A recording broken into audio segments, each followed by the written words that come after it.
What's going on with your gang? Today we got that Judge Judy exes in court over exes in court over injured son's rent. Damn. Part one. Let's get right up into this game. One of your children ran into some financial difficulty. Exes agreed to help clean up their son's mess. You and your son had a falling out, and you changed your mind about paying. Right. Now Dad gets nothing but dirty looks. I was not notified. Well, I don't believe that. There's no question. You knew that they had had a major blow-up. Don't look at him. Judge Judy. Miss King, you and Mr. King have been divorced, according to what I read, for over 20 years. Yes. And you have grown children. Yes. One of your children ran into some financial difficulty. Yes. I gather that's not an unusual occurrence for this particular child. He got hurt at work and was on disability, and yeah. And is he married? He is. And his wife is pregnant. She is. Then his ass need to be doing his own due diligence. He shouldn't be asking mommy and daddy. Like my mama said, boy, you was grown. Man, when I had my first place and I was struggling with rent, she told me, boy, you was grown. She didn't give a fuck if nigga I was getting evicted or not, nigga, kids or what. You feel me? Like, man, hell no. They were unable to pay their rent. Exactly. And some bills. So you contacted, according to what I read, you contacted your ex-husband. Can I? Ryan contacted my mom and asked my mom for help. Okay, this is your son. Yes. That's your mother. Yes. So, to speed things up, he asked your mom for help, your mom called you? Called Paul. Called his father. His dad, yeah. Is that correct? That's correct. So your former mother-in-law called you and said, what's your son's name? Ryan. Ryan is in some difficulty. Yes. On what date was that? Do you remember, Mr. King? It's close to these text messages. I believe it was like maybe Thursday, the 11th of April. Do you remember what date it was that you called? My daughter just reminded me it was the 12th. Friday.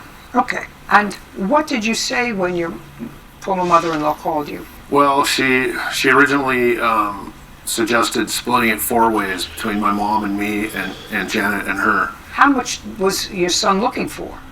His rent, I think, is $1,700. I think half of it was $877, according to Janet's record. So. Okay. So your former mother-in-law wanted you to come up with $877, either between you and your mother. She was going to kick in some money with her daughter, I assume. And that was on the 12th. Correct. And what did you tell her? I kind of reluctantly agreed.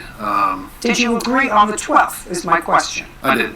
And then what happened, Mr. King? Following that, I can't remember exactly how this transpired, but there was a text string that started. Do you have that? Yes. I'd like to take a look at it. Because this is what it is alleged. It is alleged that based upon your agreement to pay the $877, your former wife paid the full amount of rent. And then it is alleged that you and your son...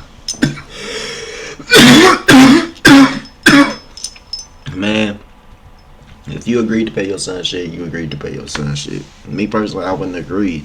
I would take some time to think on it, and then I would have said no. Because this is what it is alleged. It is alleged that based upon your agreement to pay the $877, your former wife paid the whole amount of rent, and then it is alleged that you and your son had a falling out, and you changed your mind about paying. So the whole issue is whether or not your former wife, Mrs. King, paid your son's rent before or after you advised her that you changed your mind. Because you understand, once you have an agreement with her and she acts on that agreement, then you're bound. Correct. But if she had not acted on that agreement and paid the money, and if you notify her before that you've changed your mind, she had an opportunity to back out and say, I'm just going to give you $877. Do you understand? Yes. Great. Sorry for some of the language in there. I'm not looking for the emails. You had an argument with your son on the same date, Friday, April 12th. That's what this says, at 5:45 in the p.m. is when the email chain started with your son. There should be a text message in there to Janet saying, you guys are on your own, I'm not going to pay into it. Okay. Well, was this to Janet? Oh. Yes. And this says, you and your mom. How do I know this was to Janet? Oh. Shit's getting spicy. Hey man, if y'all still fucking with this, let me know. I'll drop part 2s. You feel me? So, if y'all made it this far, like, comment, share, hit that sub button, gang. I'm gonna get up with y'all in the next video.